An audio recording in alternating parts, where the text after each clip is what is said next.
All right. Well, thank you for coming back onto the channel. I appreciate it. How you feeling after that Gabe Kidd match and Mania weekend? Neck's a little sore, but I've been through worse. Yeah. So in our first interview, we started by talking about fighter labor, and we talked about that quite extensively. In Mhm. that vein, I want to start on a similar note. So we talked about you talked a lot about changing the contracts to allow fighters to advocate for themselves and draws and that sort of old school way of looking at things. But in the last couple of years, we've seen the UFC effectively changing its business model to where now it's almost like a contractor for governments, where they're not leaving the apex unless like a Salt Lake City, UAE, Kansas City gives them money. In that sort of state, what do you think fighters have left to advocate for themselves? Where like the drawing on ticket sales isn't necessarily as much of a thing anymore. Yeah, that brings a whole new set of issues to the table because, unlike, say, streaming revenue, Mhm. which honestly, there isn't any, the delivery may be different, but there's nothing different about how residuals are calculated for entertainment IPs and participation and all that in the past. Like Mhm. they know how many people have watched it, they can figure out, they can sort out amongst let's just say take Netflix. You could take your average subscriber price. You can then just take from how many people watched the show within your subscriber base, and then figure out a reasonable residual amount. That could be done. They just were work. I think part of it was twofold. One, the easiest thing is it's the how could you say like the overly granular, material driven, semantics driven, legalese style of doing business on Mhm. anything that has to do with contractual matters. And this is, of course, exacerbated by lawyers because what would you, it's just like a bureaucracy. When it gets bigger, why are you surprised? That's what Mhm. bureaucracies do. That's what they're supposed to do. If lawyers and those that work in the realm of the legal game start playing these little specific legal based games and word games and semantics, and that's what they do. That's Mhm. you could almost argue that that's likely the way that a person who becomes a lawyer is even wired. So you would need someone who is capable of speaking legalese but isn't a legalese type person to like kind of like, hey, no, you got to reel them in. And So the UFC first is off, run by a that, lawyer. well, of course, Yeah. right? But I mean, that's also, again, is that the chicken or the egg? At Mhm. some point, that's just the way things are going to be. And that's the way things have graduated. Mhm. It is just the nature of the way the system is set up. Mhm. And of course, you want to make sure that people's uh, are represented, that their rights are within the realm of whatever the subject is, are made structurally intact and usable to those that they pertain to. But it's look, this stuff just gets so complex, Mhm. and because of the nature of the people that are doing it and the structures that they've created, it's only going to be more complex. That's just the way the nature of the beast. But now with uh, going from that tangent to the apex question, we'll call it. Mhm. I don't know exactly. You know, that's a difficult, you'd have to start looking into other things. And I guess another thing about even with the issue of streaming residuals and things like that, the streaming systems don't want to open up they don't want to show you the gears behind the machine. They don't want to show Mhm. you how many subscribers they are. They don't want to show you any of these numbers. They want to keep them secret. And the thing with trying to find how to properly um, deliver or distribute the incentives based on a non-ticket pay-per-view, that sort of thing, then you have to find other metrics. And to do that, you need that data. They're not going to want to give you the data. No. That's Yeah. what I was I thinking. mean, Like you yeah. have Ian Gary and Carlos Prades tomorrow, and they're main Mm-hmm. eventing UFC Kansas City. And under this sort of system, because they don't have the data, like they're going in, they have their show money, they have their win money, but when it comes to re-up on the next contract, like What are they going to show? Because the UFC is being paid assumably a fixed amount by Kansas City to go there, and then they'll get the gate revenue, but they always sell out because that's the nature of the beast at this point. So it's like, what do you really show as a fighter to advocate for yourself? I mean, you at least can say like, well, you've used me to headline these events Mm-hmm. because, and they've been sellout events. Mm-hmm. Now, if you want to argue it's because of this or because of that, it's like, well, then, what are we bringing to the table to make these arguments? Do you, put those numbers up yourself? Mm-hmm. Because you obviously put me there for a reason. If you didn't think I would draw or fill out the stadium, then you wouldn't have done it. Well, it could have been anybody, but it wasn't anybody. It was me. So, use anybody then, and Yeah. let's see how well that goes. But uh, look, at the end of the day, I think you got to get it down to start from the basics and move up. And that is one, the person who's putting up the capital, the promoter, and creating the structure and everything that this could even exist for the people to monetize it. Yeah, I always figure that they should get the lion's share of it because they have the most, in terms of business, they have the most on the line. They're putting up the assets and the capital and everything else, and creating the infrastructure for it. But beyond that, there's absolutely has to be a way for those that are advancing to the top of the charts, that are making themselves the more viable product amongst their peers. Mm-hmm. There's got to be a way for them to be able to capitalize on what that is, the promotion to make plenty of profit as well to stay in business, and everybody walk away happy. I think at the end of the day, if you're running a business, it's a lot easier to make people feel appreciated and incentivized for performance and therefore rewarded for it than it is to try and finagle a way to keep them in just the right place where they feel like maybe they could get more, but they're not driven to try, or why? Just Mm-hmm. give them the means. Then if they go off the rails, you can be like, look, you had the opportunity to make all this stuff, but you want more. So what you're going to have to do is go and make your own. And if you can do that, more power to you. But if you fail, now you understand what it's like to be a promoter and the risks that go with it. Because there is no guarantee that just because you create something that you're going to draw the numbers that are necessary to move you ahead and to Mm-hmm. keep you in business. And quite often, it gets to a point that, well, most folks start in a position where they don't have like a money mark or a big backer or um, large enough and locked in, let's say, long-term committed sponsorships to, you have to get to a point to where you start becoming a viable model. Then people want to jump in. That's almost Mm-hmm. always the case. The people that go to the Oscars, the gift bag is worth like tens of thousands of dollars. Yet these are the people that don't need Mm-hmm. tens of thousands of dollars of free shit. But that's the way it is. When you're winning, everybody wants to get on board. When you're losing, people are jumping off ship. But when you're in that in between, they're just going to sit back and watch. Mm-hmm. And uh, promoting these things often in a lot of most situations, you got to go out there and you got to leverage against yourself right off the bat. You usually Mm-hmm. start with loans and other things, and you're immediately going into debt. And now you can say, oh, well, you can just file bankruptcy of one sort or another and move up. I mean, who wants to go out there, accrue this pile of cash and capital to go and get things going, and then fucking fall on your face? I mean, unless you're trying to be a fraud or a scammer of some sort, right? And even then, like, there's going to be a lot of accounting wizardry to make sure that you're actually keeping any of these funds, because they're going to go after what they feel is available to try and recover that debt. But man, that's a scary premise, and that's a big bet.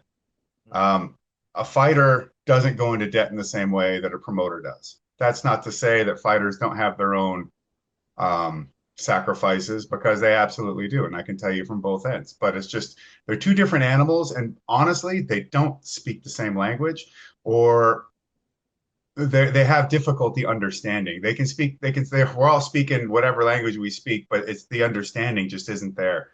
And that's part of the problem with trying to get to a point where everybody is both being served to the best of their ability. So it sounds like part of what you're advocating for, at the very least, is just transparency, especially Tran when, yeah, when the fighters Within come reason, to, though. yeah. But I say within reason because I also understand that there are things from the business side that you just that can't be public. Yeah. That would be akin to, showing your enemy if you had a wound, Yeah. kind of thing. And not to say that you need to necessarily view the the marketplace that you enter into as just totally nothing but swarming with evil, maniacal people that only want to see your downfall. Hmm. But realize that even a person who is not a total psychopath is still going to look to do what they can for their own industry and their own business. And maybe that means like they'll push in areas where you see that you're weak, or, if they're your competitor, their job is to compete. Hmm.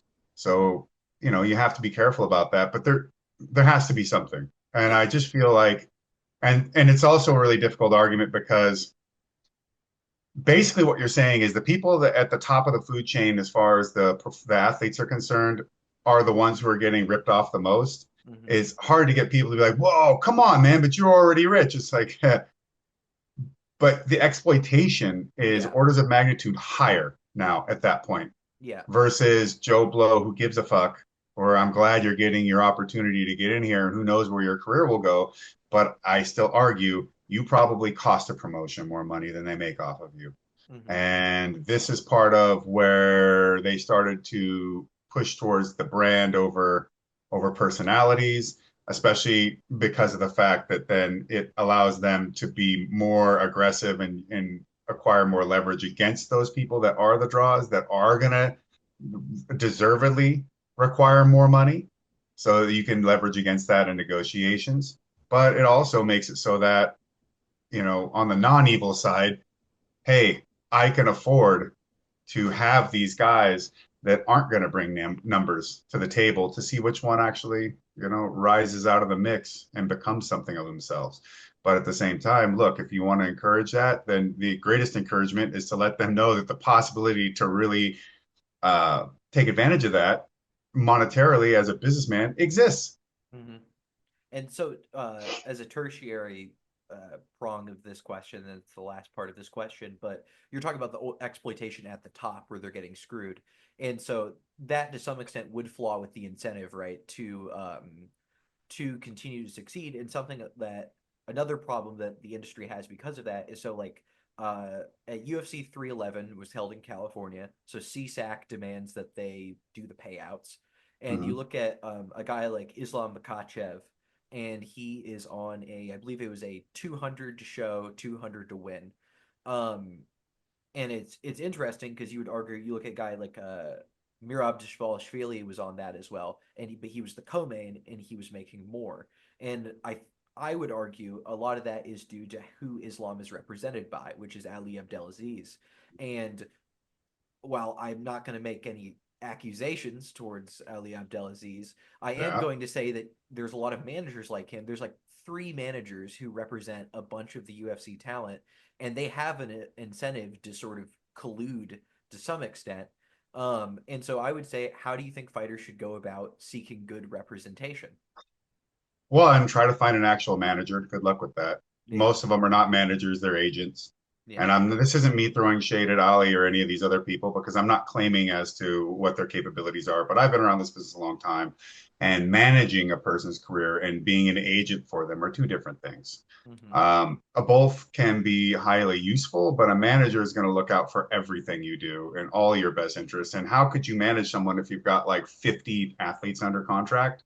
That hmm, you're their manager, and let's say you have a couple other sub managers, you can't really manage those people. I'm sorry, I just don't see it. That's why, it used to be that the old school boxing managers, not the corrupt ones, obviously, but the good ones, hmm, they'd only take on so many clients. And the same with even the trainers, they'd only have so many.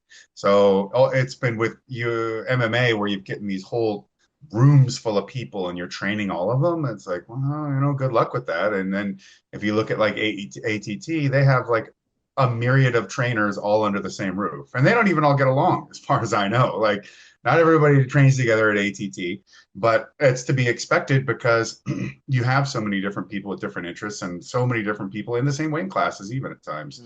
hmm, Um, Now, the one thing to consider is that what's reported might not be all that's actually happening within Islam.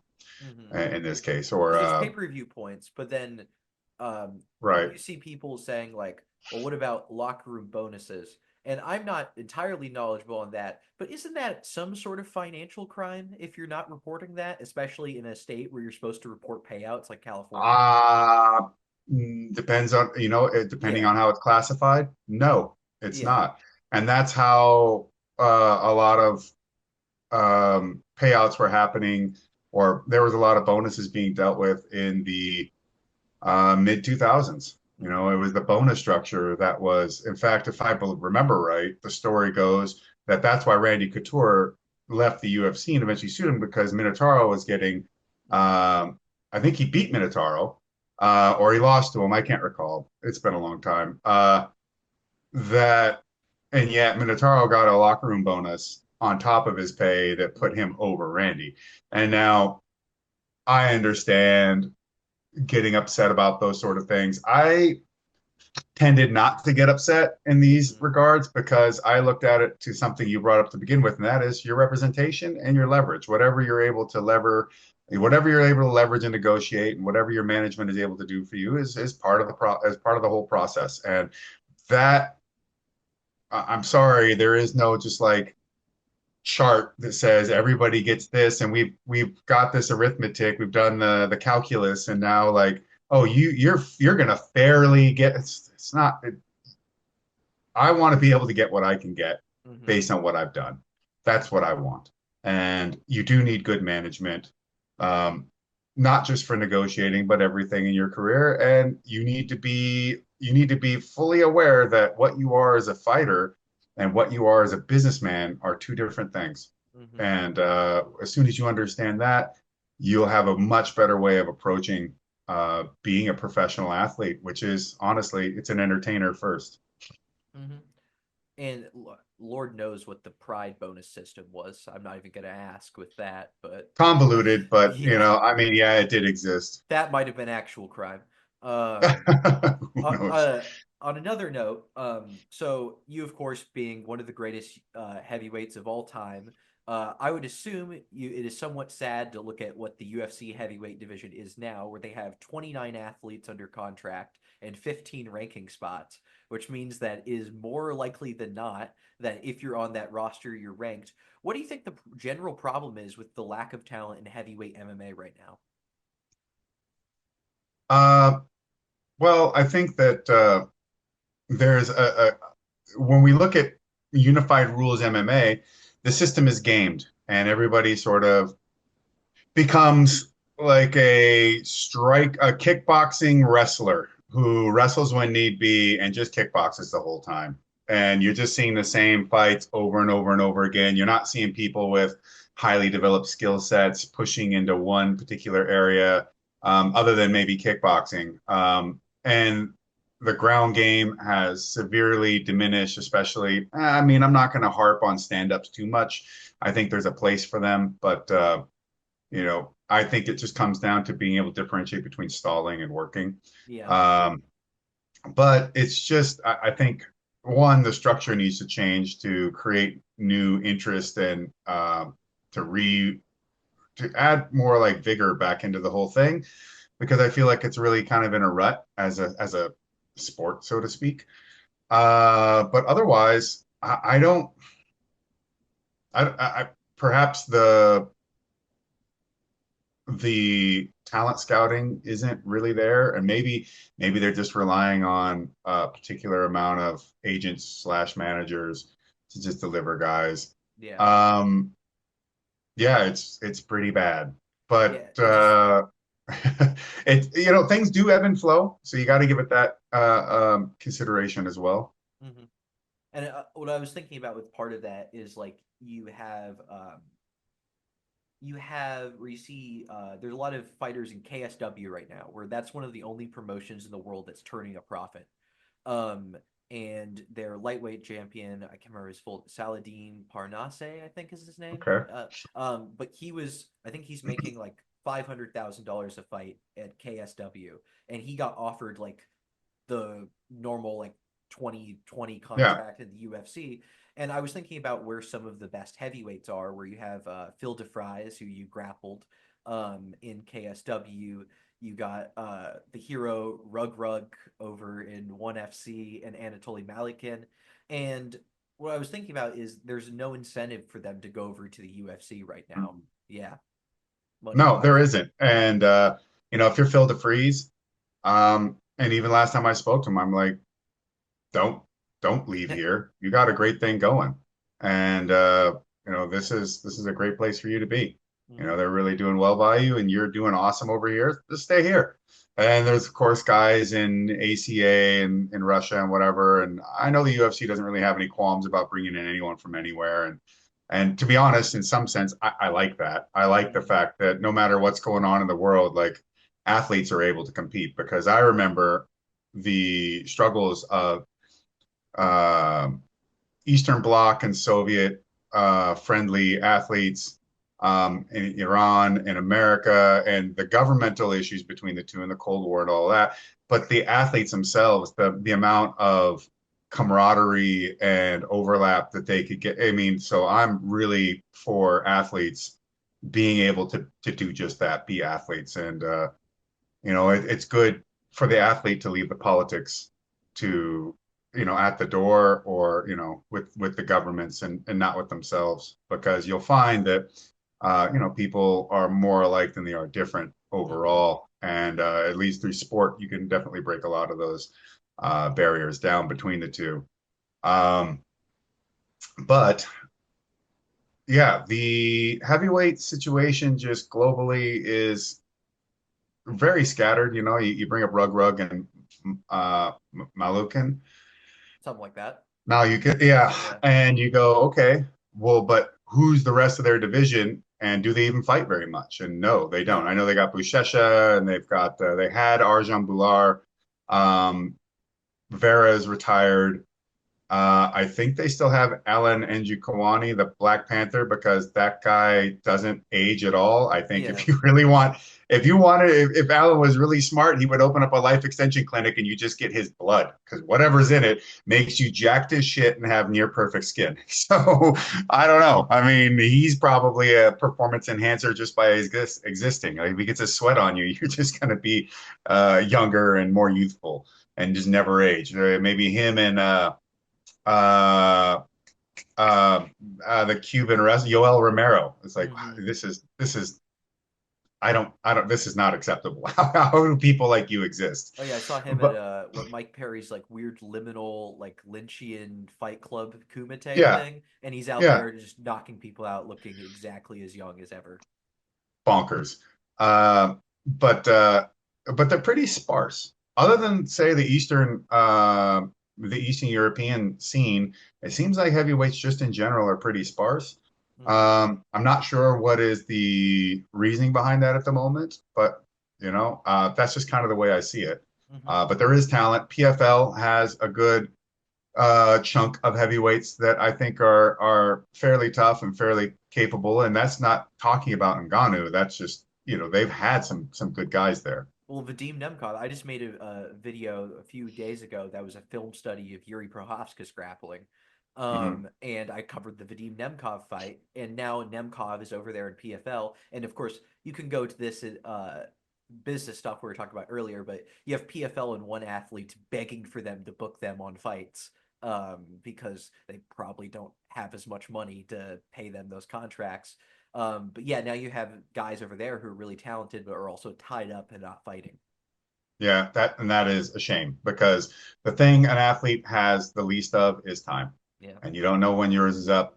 So whether you be a pro wrestler or an MMA fighter, you want to get in the ring. You want to be in the ring, and that's ultimately that's your raison d'etre for doing what you're doing. And then, the money can come with it based on what you're able to do once you're out there. But you can't attract an audience. You can't become a draw if you don't fight. As a last note on MMA before we move over to wrestling, something I've just been curious about is when did you decide you were fully done like with MMA competing actively? Because after your UFC tenure, I think you technically signed with Bellator, but Mm-hmm. nothing came of it. But you had the KSW grappling match, teased maybe a comeback there, and you had the bare knuckle fight, and you had most recent like technical fight you're in was the Bombaye show. But what made you decide it was like you weren't going to decide try to fight somewhere else? Um, Basically, just the body broken down. Hmm. I mean, there's always a potential to squeeze another couple out if Hmm. I can get the proper uh, therapies and things like that. But you, you just have to come to terms with the fact that it only lasts so long, and that's it. And to go through a training camp, a full-on camp, and all that, I mean, it's just even if it's not nearly as brutal as it used to be, and you ease your way into it and you do everything smart, like your body has just taken a toll. And the juice has to be worth the squeeze. Hmm. So why go through all the effort if the end result isn't something that's really driving you? Won't It's not really going to do what is needed for your legacy. Then, the bare knuckle fight was awesome. That was some of the best I'd felt in a long time, and that's why I was able to get the result I did. But the Bombay fight, hell, I caught COVID in early in the camp, so then I had to isolate myself out of that, and I was able to. I took there's like I think it's a Pfizer designed pill drug that they give you now that's funny enough has basically a derivative of ivermectin in it. Remember that didn't I was work. about to joke about that. Yeah. I know, I know, I know. I mean, God, COVID, what a shit show the whole thing was on every scale and every sector. But in Hmm. any case, so yeah, I mean, I was able to recover from it quickly as far as having COVID, but it does affect your fatigue and it affects your O2, your oxygen levels, and your ability to. So I had to recover from that. And then just like I my one of my rotator cuffs, I think it was, got crazy inflamed in my left shoulder. So then that thing was killing me. Then both my knees were freaking out. And I'm like, oh God, I don't need this. And I worked my way through camp and I just showed up, with Victor Henry, and I'm like, look, dude, wow, you want to see a fight that is basically just all will? Oh, here you go, will and experience. And I used that to great effect against a younger, less experienced opponent, and didn't let anybody in on the issues I was dealing with. Hmm. Um, Conversely, it's like even still, I'm trying to give my best uh, understanding and coaching ability to Shibasai right now, who's got his first fight in this Grand Prix coming up, because I still really believe that he is like a possible hope for Japanese heavyweight MMA. And he's a great guy. He's well rounded. I think the dude's awesome. So I don't know. That's who I'm backing in the GP. If there was any question. Hmm. Um, but yeah, I just got to the point where it's like, no, I mean, there's a few things I could think of that I'd be willing to do. Hmm. But otherwise, no. And Yeah, it's enough to just pro wrestle. makes sense. Yeah. So moving forward to Bloodsport, great fucking show on all Thank accounts. you. Um, the guy I was most excited for on this card, you know it, it's Shinya Aoki coming over. Mhm. So something I was really worried about is that he's announced for this card, Mhm. but after he's announced for the card, he has his retirement fight before Bloodsport, and so I'm sitting here worried that this guy is going to get fucked up on his way out and then not make Bloodsport. What was the process like getting him over? Uh, Brett brought him up to me because he was dealing with DDT, and I'm like, yes, get him, get him. If Yeah. we can get him, that's awesome. It'll be fantastic. Yeah, he had a fight. He smoked the guy, which Oh is yeah, great. Thank you. absolutely. But you have to, I wouldn't. Even with him being booked on our show, it's like I Mhm. get it, and I'm very sympathetic to his position, and glad he was able to go out there and do what he did and go out on a win. Even funnier is he gets in there, and I'm kind of expecting Aoki MMA Yeah. based, and he's just straight up Showa wrestling with I some mean, leg locks. in my opinion, with how I've been watching his entire DDT run, because of course I'm a fan of him, an MMA fighter. I Mhm. saw he had a few matches in IGF where he looked fucking awesome. He submitted Matsukatsu Funaki with a go-go plata in Mhm. IGF. But he's coming over here, and you look at his pro wrestling work, and he's not doing the shoot style. He's doing fucking full Nelsons. He's going into Yeah, pins. He's doing like fucking 70s catch wrestling in modern yeah. MMA or in modern wrestling. It looks great.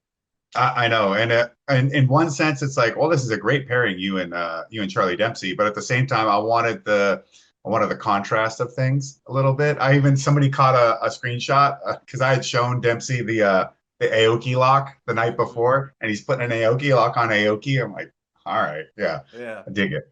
So, who is the person you're personally most surprised you've landed for a Bloodsport card to date? Uh, Good question.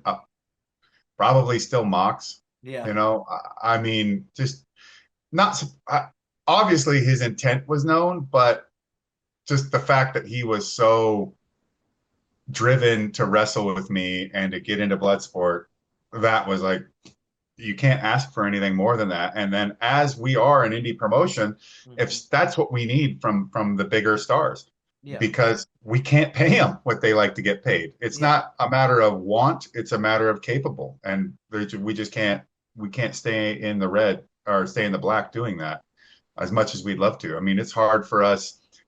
There's a lot of guys I'd like to bring from Japan, but again, it's just not quite there. And Yeah. I'm trying to do this, and so is Brett. We're trying to get it to the point where that's a possibility, but we still have ways to go. And with indie wrestling, it's just the nature of the beast. Hmm. I would say being able to use the WWE talent the way we have is something I never necessarily expected to happen either. I mean, just as a whole, that's been wild. Now, Hmm. within that, I'm always surprised, but at the same time, I understand that if a wrestler really wants to do it and there isn't something they're immediately tied into that would keep them from it, I'm the fact that WWE might let them work for our show. I'm like, yeah, I'm not shocked, Hmm. you know. But this is a relationship forged over many years prior to any WWE outside participation anywhere. And me just being like, hey, if you got some guys, or these specific wrestlers, if they don't seem to have anything going on, they're not in WrestleMania, could I use them? Yeah, I was gonna say And they'd probably have to kill yeah. Shayna to stop her from going on those cards. Yeah, I well that's an easy one to make, and it's been the same in the past with Marina as well. Hmm. But it's uh it's great to have all these companies be willing to let their athletes come and participate in this, because as much as I keep trying to explain this, and if they actually watch any of these, which I don't think they do, Yeah. the loudest critics online just seem to absolutely either ignore what I've said or they never listen to these things, and that is almost every single wrestler you see there, wherever they're from, it's because they passionately and aggressively at times have advocated to be in the show. Hmm. And then I work with what I think is best, and I try to make the best bookings I can and the best matchups I can. Like, I could have done Aoki and Zack Sabre Jr. That'd have been great. That'd have been Yeah. an amazing match. But they could do that in Japan. Yeah. You can't make Charlie Dempsey and Aoki anywhere really but here. Yeah. So that's why I did it. Yeah. Um, You can't have, but I would say, you can't have New Japan talent versus NXT talent. You can't have, yeah, etc. yeah, Yeah. it's so I try to make the matchups that I can that I feel are the ones that can only be made in Bloodsport. And then even still, uh, Gresham and Zach wrestling in Bloodsport isn't going to be the same as wrestling anywhere else, Yeah. which is great. But this is a wrestler first show. Wrestlers want to do the show. There's so much talent that we've had come through Bloodsport that under normal circumstances, there's no way anybody could have got them on a show. But because they love the show, I have some of them, it's because of personal relationships, and otherwise they do it. And we would be nothing without the support from people like that. Well, And yeah, I assumingly you book, appreciate it so much. assumingly you book Thatcher via some sort of carrier pigeon messaging service, smoke signals. Um, Yes.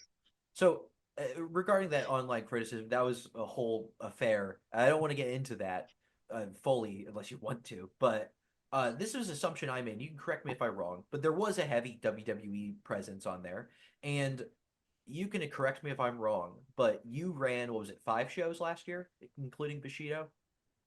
Did I run five? I can't recall. It's 4 or 5.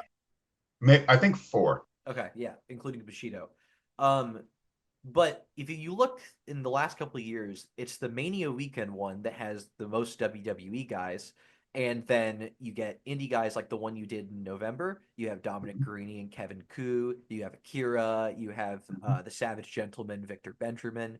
You have like no names compared to some like Right. WWE Yeah. stars, right? Like I love all those guys to death. So is it fair to characterize that going forward, just because you have them there Mania weekend, that you'll probably see a lot of WWE people on the WrestleMania weekend shows as opposed to other Bloodsport shows because they're just there, and a lot of those people weren't going to be doing anything for Mania weekend.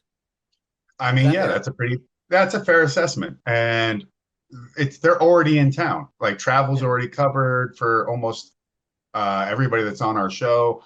And this is the most opportune time to grab this talent. mm-hmm. And I know the people that want to criticize, by and large, the general gist was A, they don't really watch Bloodsport, they steal it, you Yeah, know. So I mean, I don't really give a shit what the fuck they think because they're fucking piece of shit thief assholes that steal money from me, steal money from Brett, and steal money out of the mouth of every single wrestler on our card. So they can go fuck themselves because they're not about actually helping anyone, building anybody else, nothing. You know, I mean, they don't support, so I don't fucking care.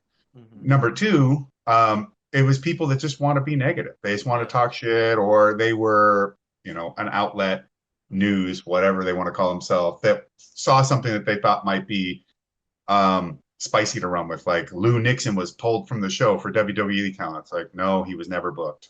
Yeah, An issue. It was a miscommunication, and I felt bad for Lou and handled it, but he was never booked. So nobody got pulled. Yet I saw Wrestling Inc. put up still running a story that no talent was pulled. Like they yeah. don't even fucking pay attention. Well, yeah, So I'll I say mean stuff like I don't know if you yeah, want to go ahead. address mod status at all, but like that you said he pulled out weeks beforehand. Oh yeah, he pulled from the show. So Yeah, we do what we do. We move forward, and yeah, that sucks. I thought this was like the perfect place for him, mm-hmm. but it takes two, right? Yeah, I can't make anybody be in the show. And I try to be as transparent as possible and let everybody know what it is that this show is and what pro wrestling is, from the business side of things. And, you know, you do your best, but ultimately everybody has to make their own decisions. And, everybody is free to be where they want to be or not. And, mm-hmm. yeah, that's ultimately the end of it. That's, I think, Yeah, also a reason why we've been able to do so well with the talent that we get is because I try to be as fair and equitable and straightforward with everyone as possible. And I have no problem telling people no, and I love telling people yes, mm-hmm. But yeah, with the criticism thing, they just wanted to hate. Yeah, And not that long ago, oh, the WWE is the worst because they don't let any of their wrestlers wrestle anywhere else. Now mm-hmm. that the wrestlers are wrestling everywhere, other places, like, well, now they're going to just take it all. I'm like, well, if they're going to take it, they'll take it anyways. Like, they Mm-hmm. don't need to have their wrestler in my show to try and like swallow up Bloodsport somehow. But they're, anybody that's on that show, they're booked because I picked them, and I know how I can or cannot book certain athletes, which it Yeah, varies for everyone. So it's not like the WWE sends people over and like they have to win. yeah, I make sure who is able to win and who is able to lose before I book them, and I book them the way I want to, yeah, with whatever constraints or with the freedom to book them how I want to. And the other thing is, these are great wrestlers. A lot of people loved these wrestlers before they got picked up by the WWE, and they were happy to see them get their big deals. But a lot of them now want to come back to Bloodsport, like a Cross, yeah, But a lot of the people that were throwing a fit, it's like, he got picked up from here, yeah. idiots. Like he was just another case of somebody who wrestles in Bloodsport and then ends up in a major. That was Uh, one, by the uh, way, that was one of my most underrated matches of it because I love JR Kratos. That Me man, too. that man seemingly shows up like 6 times a year, and it always makes me smile. But it was just Cross doing like, because I was thinking about like, because I train in the gi maybe once a week. I Mhm. like no gi more, Yeah, but Cross like doing the like Gracie style, like trying to choke him with his own gi. That was fucking beautiful because I was like, this is for the sick and perverted of people who've like trained in the gi and know that he's doing like little jokes basically with some yeah. of the techniques he's doing. Well, right. And to add those little details is part of what I love about Bloodsport is I encourage people to focus on those small details because they really matter. And, don't treat this like typical pro wrestling. Get granular with it. It's Mm-hmm. good. These matches don't have to have the kind of pacing, and I don't want them to have the pacing that other pro wrestling shows do because when you go to a pro wrestling show, people sit back, especially the smarts, and they know the match already. They'll cheer for the big move and whatever and the catchphrase and all that. But ultimately, they're not even really paying that close attention until they know when the go home is. So I mean, it's like I'd rather not. I'd rather keep people. Okay, yeah, you turn your back and all of a sudden, no, match is over. Like Mm-hmm. it didn't. You never saw him get to their finisher because it was never going to happen. It wasn't necessary. Or yep, one power bomb, match is done. Mm-hmm. Sorry. Like I want people to be on edge and not be able to predict how and when something's going to end up. But criticism gets us out there in more people's minds. And honestly, I've gotten so much positive feedback from this. People just over the moon, and especially from wrestlers. Mm-hmm. Our backstage is constantly it's like it's a whole wrestling company in and of itself. Mm-hmm. And that's because the wrestlers love what we're doing and they're all about it and they support it. And Mm-hmm. that's probably the biggest indicator that we're doing the right things. Yeah, so on a wholly positive note, who's the wrestler? Because now, at this point, like you said, Bloodsport is sort of its own mini promotion. And throughout this anthology, who's the wrestler you think has improved the most over the course of the shows? Oh, good. I'd say Royce Isaacs. Yep, I Um, loved his match with Tavion Heights. That was my match of the night. That was brilliant. that was a great one. I was really, really, really happy with that and delivered in a lot of the ways that I came to them and I said, "Here, look, this is what I'm looking for. I want you to do this. I want this story being told and this element." And I thought that they nailed it. Um, Speedball was really improving a lot with Mm-hmm. Bloodsport. Glad to see him in AEW doing well. Is the door open Carmen on Pet. that front for I Speedball mean, if yeah, of course. We love our guys. Just like when Josh Alexander said he's going to take a break from wrestling or possibly fully retire, I'm like, we got your back. If you ever want to come back, we'll support you too. So like, you always have a home here. Um, by the way, with Alexander and Speedball, that match they had, I just want to ask because did they intentionally do the Michael Chandler spot? Like, was that a conscious illusion of whenever Chandler he gets your Oliveira has his back and he starts doing mhm. fucking sentons backwards? Because that's what I was yelling at. um, I don't recall, Yeah. honestly. I'd have to think back on that. Plus, keep in mind, even though I am producing and agenting all these matches as best as I can, Hmm. I'm also producing a show, Oh yeah. working with Brett on things, having to wrestle my own match. So it becomes kind of a blur. It's Hmm. quite hectic.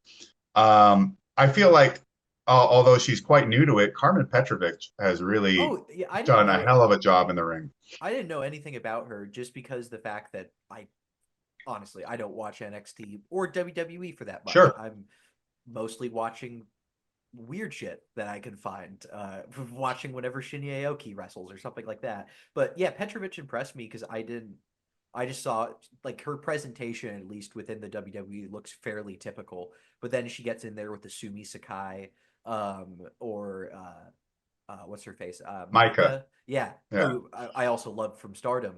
And what do you know? She's really good. Yeah. Yeah. And I just go, you're karate. You're going to do karate. I want you to pull out point karate stuff, even hopping on one foot, popping with the lead leg. I mean, do it. Like, Yeah. it's totally, this is exactly what we want to have. The thing that you're going to be best at is the thing that you know the most, and that is this. Hmm. So let's incorporate it into this aspect of professional wrestling here, where you can let it fly to its utmost. And, I'm telling you, it's going to have the most success for you. It's going to be the best presentation. I've really been happy with a lot of guys. Matt Makowski is one of we don't always have the best places for him, but he is a guy I consider like one of our guys. He's fantastic at what he does. Janai Kai's last match, like, even if it was super short against Marina Shafir, was really killer. You know, so I guess, yeah, Royce Isaacs would be my most improved from the style, but I think the more we get people in the ring, the better it goes. And trying to hit that 4 match a year preferred Hmm. schedule helps with that. And of course, Isaac has a benefit of, well, he gets coached by me Yeah. uh, here on the regular. Um, but for those that don't have that opportunity, just getting them out there is really important. And Hmm. um, yeah, I mean, it's not the 90s. Like, Yeah. we don't have the ability, like, for one, nobody thinks shoot wrestling is a total shoot anymore, Yeah. which did everything towards its aura and its draw. The other thing is, we don't have dojos Yeah. that, or a dojo where everybody is training on the regular, and where our foreign talent can come and train at for months and go on the road with the team, like Pancrase did, Hmm. or with Rings and UWF and UWFI. I mean, we don't have that. Hmm. So that's another reason why when people try to, like, say that, oh, well, we're not as good as them, or it's not bad, or it's like, yeah, I know. That was a different era, a different time, a different setup, with one, a whole hell of a lot more money funding it. Hmm. But Bloodsport is deliberately more meshed with professional wrestling in a standard sense than the UWF was, Yeah. because that won't sell the same way. And I don't, it's, as much as people don't want to believe it, it's hard to find people capable of doing this style well, Hmm. male or female. And uh, if I was trying to get them to do straight up old school UWF, most of these people, one, they wouldn't even be down for it. Hmm. The stiffness and the open concept of it is something they would just not be cool with. Number two, the training to develop people capable of doing that, it would even be more difficult. Hmm. So it's just not possible. And I don't think we could do it as well as them, Yeah. because they had the perfect storm to make that happen. So instead, we're doing something a bit different. Okay. And it's on purpose, but it's still raw, it's stripped down, it's still heavily shoot style influenced. And it's about taking pro wrestling and removing all the fluff and the extraneous, and just diluting it down to its pure rawest form. I mean, we're still hard hitting, we're still killing each other, but yeah, UWF was a little different, and not everything in UWF was a work either. So, Hmm. uh, yeah. So, as a final note on Bloodsport, before we move on to a different topic, so something we've seen in, because you saw it with the Bone By show, but the IGF trademark has been revived as a general licensing thing, I believe, for Inoki's Yeah. products. Because I think he was planning on like trying to get something going in terms of shows before he passed, but it's at least now like licensing whatever his intellectual property is. But with that, like when you're doing a Bloodsport Bushido, have you considered reaching out to them to do some sort of co-promotion with IGF? No, I didn't think about reaching out to IGF office. It still exists, and I've Hmm. been there. And I still talk to some of those people. And I did actually have conversations with folks related to IGF in and around Bushido, Hmm. around talent and other things. Because Um, the card that is a IGF alumni card. kind of, yeah. Yeah. Uh, but with Bushido, I mean, I don't mind. I definitely enjoy working with other companies, and if a company was to come on board as like a backer, that would be great. I'm totally okay with that. But the thing is, it's the neutrality of it all, Yeah. and that's one of the things that has to be maintained. And I try to maintain as much of that so that this show, whether it be Bushido or Bloodsport in the U.S., is as I intended a wrestler's show, a Mm-hmm. show for the wrestlers to come out there and do what they can't do somewhere else, um, without the restraints they would have anywhere else. Mm-hmm. So to do that, for us, we're the real forbidden door. Mm-hmm. To keep that going, we have to have that neutrality. Yeah. But you know, if the IGF asks for something, they always know how to reach out to me, and they know I always got their back. And we worked with them for some PR Mm-hmm. prior to Bushido because there was the Inoki Memorial Exhibition at KO Plaza department store with TotoCon and IGF. So in communication with the IGF. It was like me, Eric Hammer. I think did Tim Thatcher come with us? It was a bunch of us. We all came and did press for Mm-hmm. the show and to promote Bushido, but also to talk about IGF and Inoki. Mm-hmm. So switching gears to submission grappling, this is perhaps the hottest submission grappling has ever been. Because you see what happened last year with this Craig Jones Mhm. Invitational, and Mhm. there's buzz. People are talking about it. Um, would you consider either competing in a structure, a tournament structure like that, where now he's bringing back the quintet format for this one? Because I know you've done quintet in the past when you were representing catch wrestling. And then my second question is, would you consider inviting Craig Jones to Bloodsport? I think he'd be I really mean, good at it.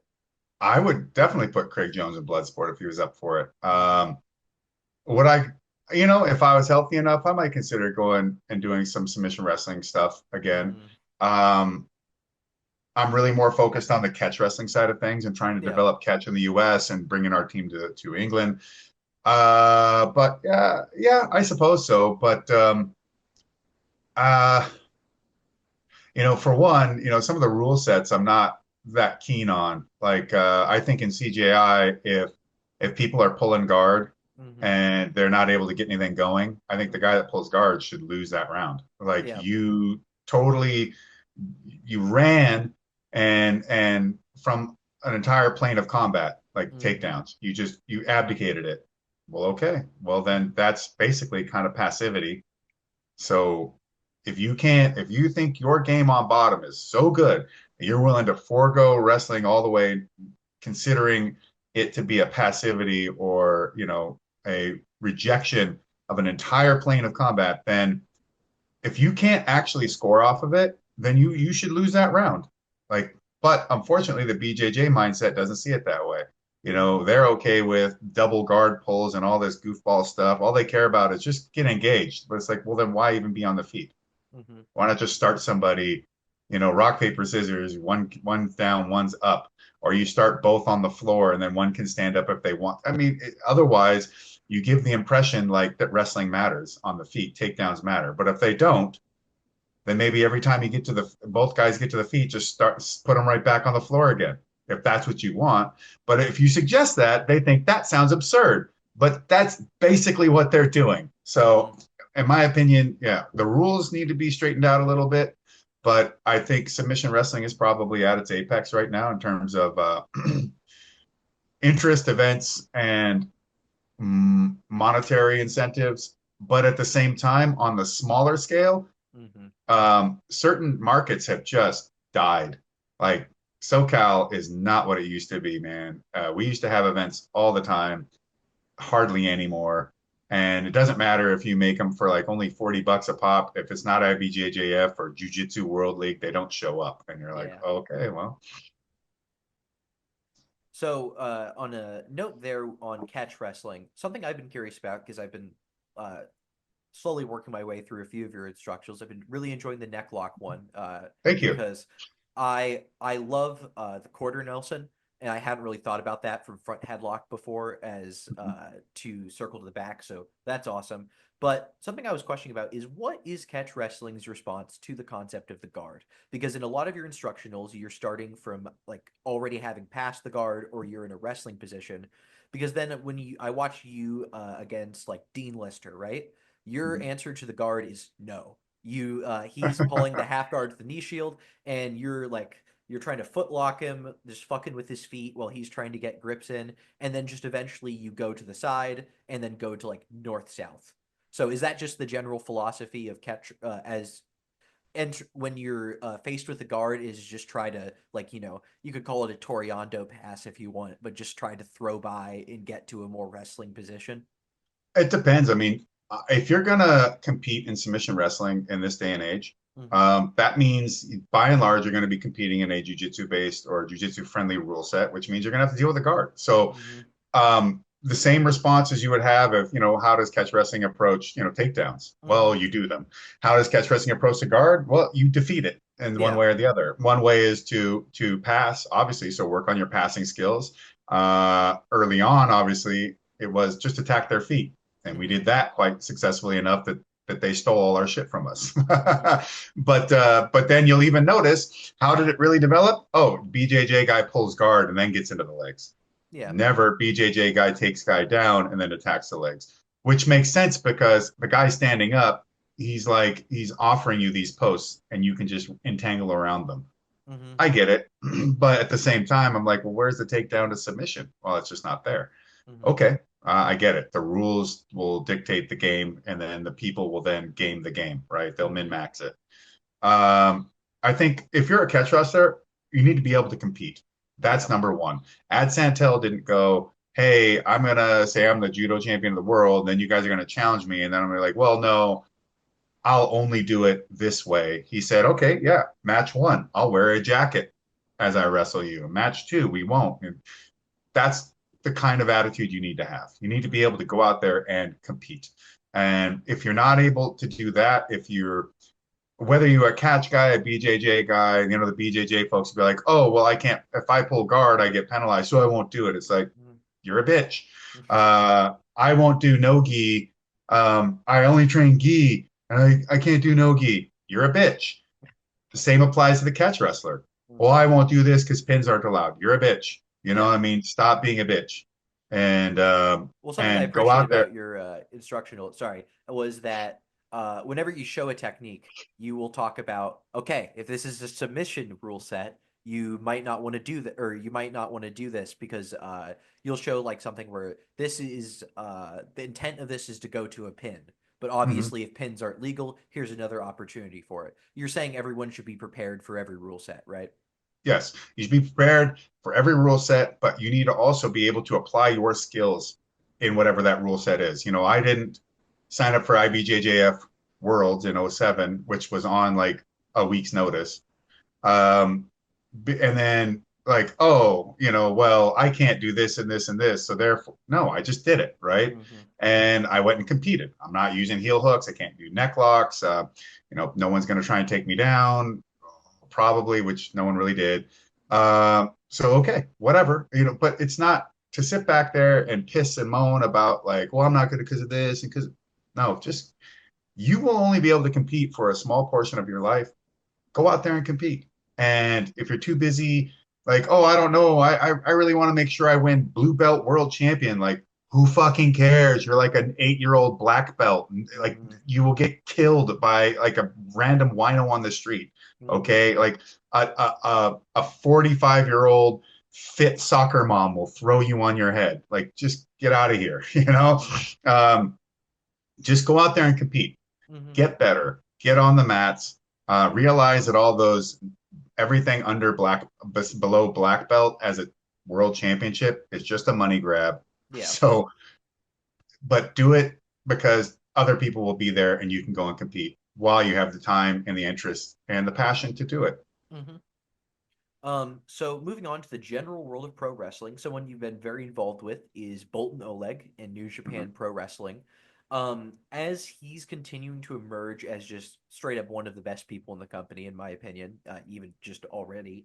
Um, how do you think, and with mods also in the thoughts, how do you think companies should go about recruiting more people from that region of the world? Because in my heart of hearts, I want there to be another Volcan. There will, in all likelihood, never be another Volcan. No, Uh, probably not. but so, how do you think companies should go about trying to recruit talent? Because there's so many. I imagine there's so many good. Because I'm not sure where you. Because Mods was an Olympian, correct? He won the medal, and then uh, well, drug test. We won't talk about that. But like, I don't know how you got in contact with him, but it seems like, and then he was immediately pretty good at it. Like especially with companies like New Japan with the dojo system, how do you think they should go about like recruiting amateur wrestlers like that, recruiting sambo athletes like that? It's easy. You hire me. Yeah. Okay. You There know, you go. my the reason why I found mods is because I just searched them out. I remember there was this photo of these giant jacked as shit Georgians, Mm-hmm. and I'm like, all right, well, I'm gonna go through the list of who these guys are, and I'm just gonna start contacting them. Mm-hmm. And I got a hold of mods first, and he was already in the U.S., and it just worked. Yeah. Um, at least once. So, Mm-hmm. uh, but my thinking was like Maeda, like Inoki, Yeah. like those guys were insane bookers, and they would find talent from anywhere. Yeah. Hashimikov and Zangief were awesome. Yeah. Uh, they made Big Van Vader, and then you got Volkan. That's Maeda. Maeda found like Vitaly Klitschko as a kickboxer, Peter Ertz, like all Found just 200 evil Dutchmen. Yeah. yep, and all those crazy Russian guys, for like Ilyukin, Mikhail, and obviously the original Murder Uncle. Um, Mm-hmm. uh, oh my God, Kopilov, Andrei Kopilov, Yeah. and then you got Fyodor, and so just a ton of talent. And Mm-hmm. Maeda just had a great eye. Same with Inoki. Inoki had a great eye with finding guys. Made Willie Williams like a household name in Japan, riding off of that. Well, it was even some time since that Kyokushin World Tournament he was in, but boom, went with that. William Ruska, all these guys, and I too want to do that kind of booking and talent finding because Mm-hmm. seeing that stuff and how it was in the 80s and 90s, it felt like everything was Rocky Four all the Yeah. time. And Yeah. that was so cool. So Yeah. cool.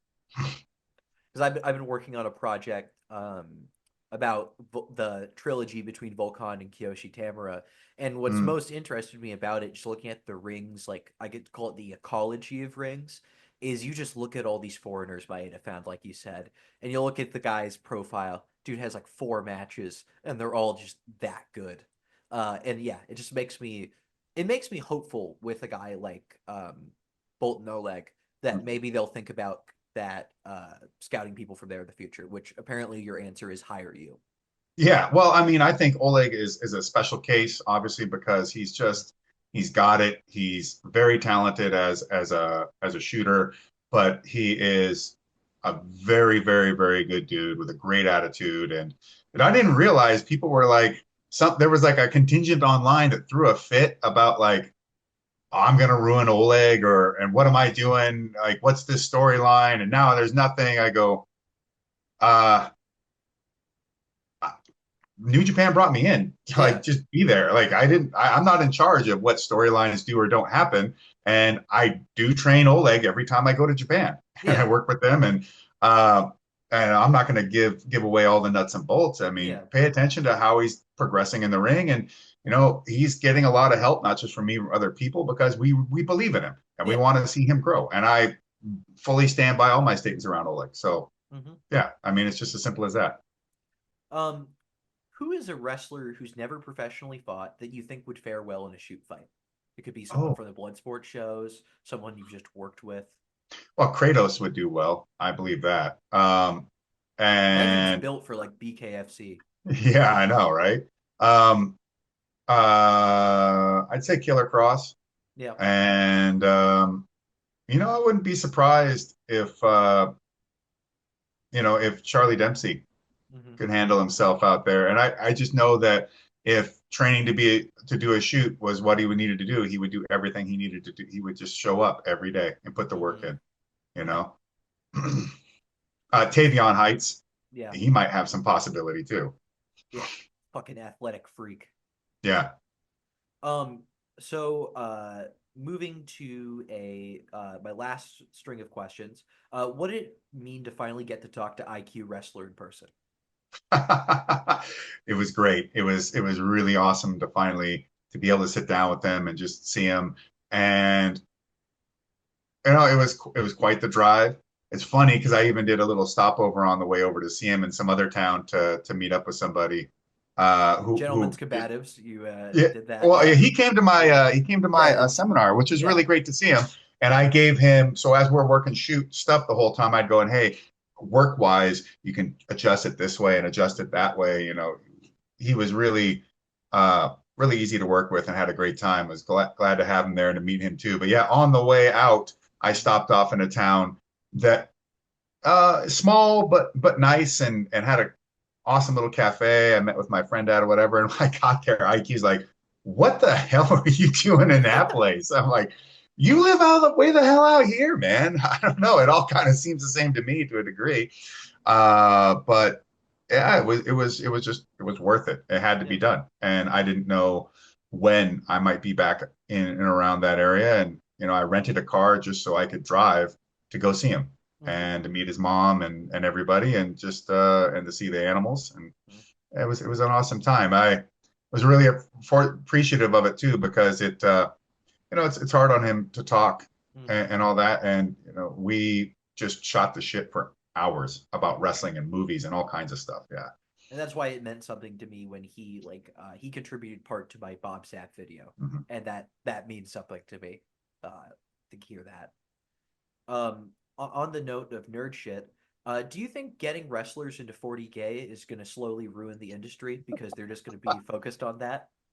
Mm, it could definitely make them all sign contracts that without negotiating because they're in debt so much from their latest Yeah. army, possibly. Uh, yeah, what's funny is I don't think people understand that virus was started by me Yeah. because I put it into Shayna a long time ago, and then And she then put it into Claudio, and I don't know yeah. how else it spread, but yeah, that's my fault. Yeah. So you can add that one. Apparently, I ruined John Moxley, Yeah. and now I'm the reason why Warhammer 40K is a thing in pro wrestling. Because that's the real dangerous virus. It is. I mean, it is a vicious. I mean, it's corn has nothing on it. There are no plagues that Nurgle could come up with more virulent than getting hooked into Warhammer 40K. So, second to last question here. How did you end up in a I think you should leave sketch where you are attacking Um, people in a park? um, I forget who the guy was who reached out to me. He also does some pro wrestling booking stuff here locally. Hmm. And he was brought in as a producer to try and as a casting guy. And Hmm.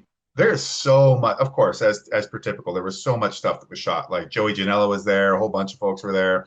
Uh, in fact, me and Joey had a whole thing where I crept up on him and threw a garbage can over his head, and hit the garbage can with a chair, and it's just more nonsense. And they had us all wearing clothes that were all too small, so we looked ridiculous. And it was hilarious. And we put together our little bit, me and Slice Boogie, but I just remember some of the people are like, well, could you throw him into this bush? And it's like, no, those branches will pierce right through him. Can you run down this wet, slight slope of grass?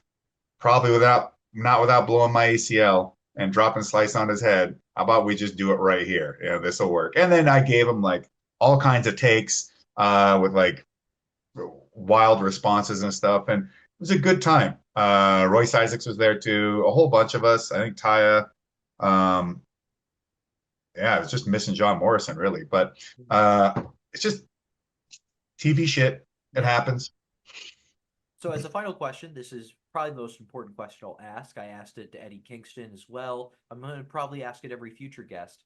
What's the perfect sandwich look like? Hmm. Hmm. One, it's got to be it's got to be loaded with meat, but not to the point that you can't crush it enough to actually bite it. Mm-hmm. Two, it's got to have plenty of sauce. No dry sandwiches in this house. Mm-hmm. Three, cheese is not a necessity, but it's almost always a benefit. And four, um, you want to pick that thing up and feel like you've exchanged the idol for the sandbag kind of thing Mm-hmm. in Raiders of the Lost Ark. You want to feel like you have something precious that has some serious density and weight to it, whether it be hot or otherwise. Um, that's just about mood. But Mm-hmm. yeah, and the other thing is, if you're going to go with tomatoes, they got to be absolutely fresh and you got to eat it quickly. Otherwise, they just ruin the whole fucking thing. But Mm-hmm. by and large, no tomatoes for me. Because I don't know if you've read John Moxley's book, but he has like an entire chapter on sandwiches, and he has a system worked out about how there has to be an attack point, and I think that's very important because you don't want something falling apart. Yes, yeah. Take it for John to wax poetically on a sample. Yeah, I believe it. Look, man, if you guys knew what I knew about John, then none of this stuff would surprise you, and or maybe it would, like Mm-hmm. the depth of consideration he has on some of this stuff. Mm-hmm. I buy it. I'll buy into the John Moxley Sandwich sandwich. ideology. Yeah, yeah, Yeah. Well, other than that, I don't have anything else to ask you. Thank you very much for doing this again. yeah. My pleasure. And I'm glad the instructionals are being as helpful as they are. Obviously, nobody likes to get neck locked, so be thankful for all your partners that let you do it. Yeah, well, that's why I train primarily with my brother. Hmm. That way, Okay. there's an unspoken understanding that whatever we do, we won't do to other training partners.